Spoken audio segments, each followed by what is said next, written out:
পেটে সন্তান আসার পরে যে ওটাকে অপারেশন করানো হয়, আর কত নিষ্ঠুরভাবে ডাক্তার কেটে কেটে কেটে কেটে ব্লেড দিয়ে টুকরা টুকরা করে বের করে। এই নাউযুবিল্লাহ মিন যালিক, আপনি একজন হত্যাকারী, আপনি আপনার সন্তানকে হত্যা করেছেন। দারিদ্রতার ভয়ে তোমরা তোমাদের সন্তানদেরকে হত্যা করো না। আপনার সন্তানকে কিভাবে আপনি লালন পালন করবেন? সন্তানের প্রতি বাবার কর্তব্য কি এবং বাবার প্রতি সন্তানের কর্তব্য কি? মনে রাখবেন, প্রথম 7 বছর সন্তানকে একদম নিকটে রাখবেন, যেটা মা রাখে। পরের 7 বছর সন্তানকে কড়া চোখে রাখতে হবে।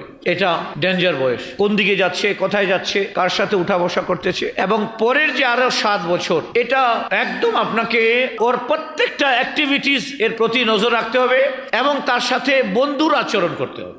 কারণ ওই 14 বছরের পরে অধিকাংশ ছেলেরা এই সময় কিন্তু নেশা করে, খারাপ সঙ্গে বসে, এরপরে বিপদগামী হয়। আল্লাহ সুবহানাহু ওয়া তাআলা ইরশাদ করলেন সূরা বনী ইসরাঈল 31 নম্বর আয়াতে আল্লাহ তাআলা ইরশাদ করছেন, ওয়ালা তাকতুলু আওলাদাকুম খাশিয়াতা ইমলাক।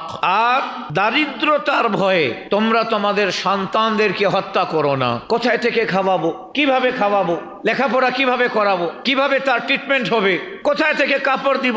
আল্লাহ সুবহানাহু ওয়া তাআলা বলছেন, ওয়ালা তাকতুলু আওলাদাকুম, খবরদার নিজের সন্তানকে হত্যা করো না। এখন হত্যা বলে, হুজুর সন্তানকেও কি হত্যা করে? জন্ম নিয়ন্ত্রণ বড়ি যেটা খান, ওটা কি? পেটে সন্তান আসার পরে যে ওটাকে অপারেশন করানো হয়, আর কত নিষ্ঠুরভাবে ডাক্তার কেটে কেটে কেটে কেটে ব্লেড দিয়ে টুকরা টুকরা করে বের করে। এই নাউযুবিল্লাহ মিন যালিক, আপনি একজন হত্যাকারী, আপনি আপনার সন্তানকে হত্যা করেছেন।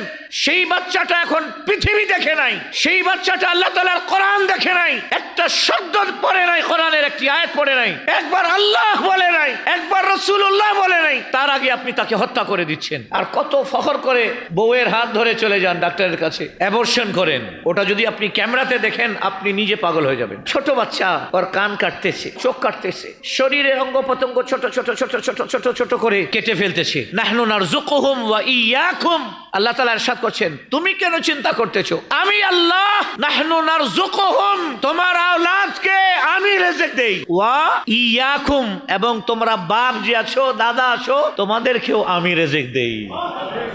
এরপরে আল্লাহ তাআলা ইরশাদ করছেন, ইন্না কাতলাহুম, আওলাদকে হত্যা করা, কানা খিতআন কাবীরা, নিশ্চয়ই তাদের হত্যা করাটা হচ্ছে মহাপাপ।